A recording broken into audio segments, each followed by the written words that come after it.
Hey guys, Katie here with an update on days 3 through 6 of the BookTube-A-Thon.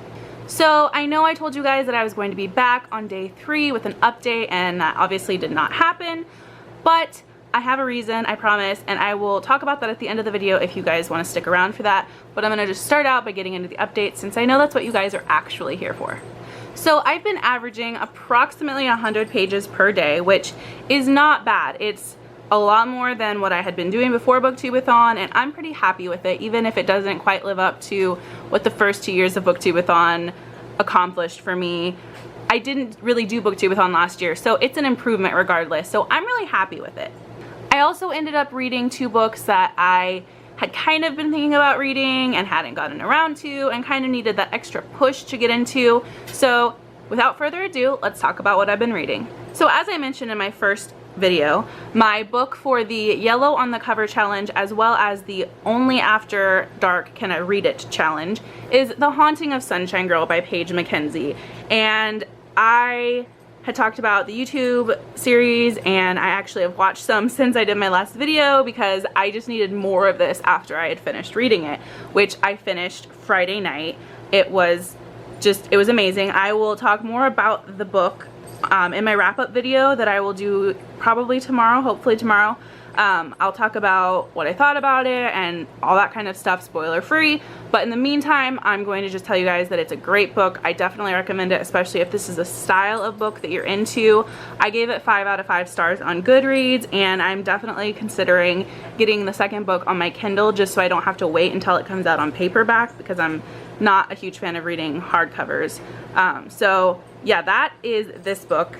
This book gave me, let's see, this book was 294 pages. So it was kind of on the shorter side in comparison. It was like 100 pages, almost shorter than The Maze Runner. So it was a quick read, but it was a really good and satisfying read, and I'm so happy to have read this. The second book that I read for BookTube-A-Thon, and also the second book that I finished, was The Maze Runner by James Dashner. This also fulfilled 2 challenges. This fulfilled the book that I learned about or heard a lot of reviews about on BookTube, and also a book to movie adaptation. I watched the movie yesterday, and I can definitely say that this is a case of the book is way better than the movie. I was not a fan of the movie. I gave the book 4 out of 5 stars on Goodreads, and I don't even know what I would rate the movie. I might talk about that more in the wrap-up when I've had time to think about it. But I'm kind of a stickler for at least the main points of a book transferring to the movie version, and I did not feel like that happened at all in this book. My mom watched it with me. Poor thing had to sit there listening to me say that wasn't in the book, that's not how it happened, throughout the whole movie. And then today we were driving around and kind of talking about it some more, and I felt like there were things in the movie I had to explain because I'd read the book. There were just things that I didn't feel added up in the movie that they didn't really give a backstory to, and I realized movies don't have as much time, but it just kind of irked me. But I really enjoyed the book. So in case you haven't been keeping tabs, as of this point, I have completed 4 challenges out of 7. And as I said in my first video, I had given up on any thought that I would complete the 7 books challenge. So that's 4 out of 6 challenges that I was hoping to complete. At this point, I've given up on likely completing any more challenges, although I am working on a 5th challenge right now. So I was torn between a book that's older than me and a book by one of my favorite authors, and ultimately I had decided that if I did a book older than me, I would do one of the Narnia books, or at least something by C.S. Lewis, and those are all pretty short, quick reads, but they're a little more in-depth, at least his non-Narnia series, and I just wasn't really in the mood for Narnia. So I decided to go with a book by my favorite author because I have had Succubus Shadows by Rochelle Mead sitting around, and it is the 5th book in her Georgina Kincaid series. I thought it was the last book, realized last night that it's actually the 2nd to last book, but I wanted to get through this because it's been a long time since I started the series and I want to reach the end eventually. So I picked it up. I'm only on page 33. Yeah, so I have over 200 pages to read by midnight, and here it is 3:30 right now on the West Coast. So the chances of me finishing this book are slim to none, especially when my computer is calling my name. I'm really wanting to play some Don't Starve, but we'll see. You know, it's still a fraction of a challenge completed, and 4 challenges is more than halfway. So I'm still pretty happy with what I've done. I have enjoyed everything that I've read, these 3 books. It might not seem like a big pile, but I'm really happy about it. And I apologize, I just noticed that I was looking in the view, or that I was looking at myself rather than in the viewfinder, so sorry, getting used to this. That brings me to quickly letting you know how many pages I've read so I can tell you the story. As of last night, I've read 695 pages, so by the time today's over, I think I'll be over 700 pages. I'll let you know in my wrap-up video, but regardless, I'm really happy with what I've accomplished. I think I've pulled myself out of that reading slump, especially with how excited I am to read The Awakening of Sunshine Girl.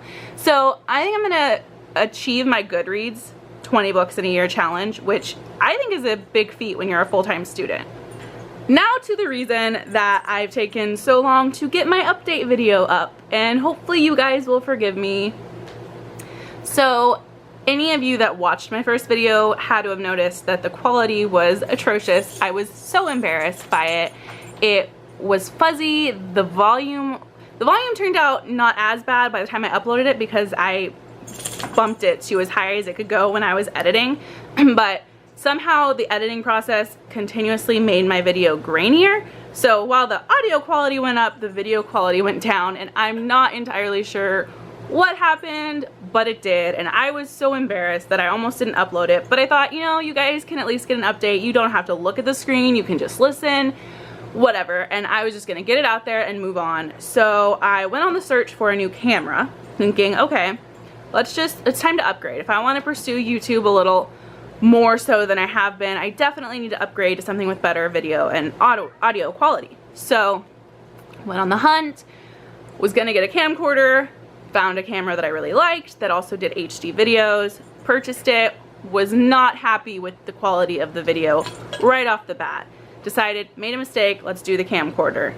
Did more research, discovered that there was a very nice quality camera that was said to kind of rival the quality of DSLR cameras, which are what I believe the professionals use, and that it also took really good videos.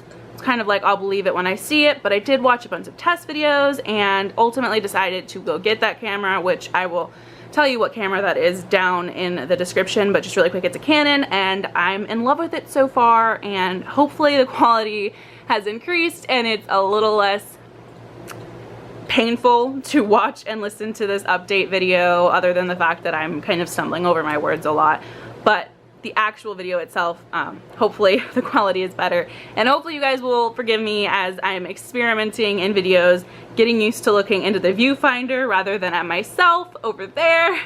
It's really hard to figure out where to look and all of that, so I'm getting used to it as you guys are getting used to me getting used to it. So that's my update for the majority of the BookTube-A-Thon, and like I said, I will bring you a wrap-up video tomorrow and give you more thoughts on what I'm reading, and I'm just really excited that the BookTube-A-Thon has been a success, and I really look forward to hearing how you guys have been doing, what you guys have been reading and accomplishing, and I will talk to you guys again soon.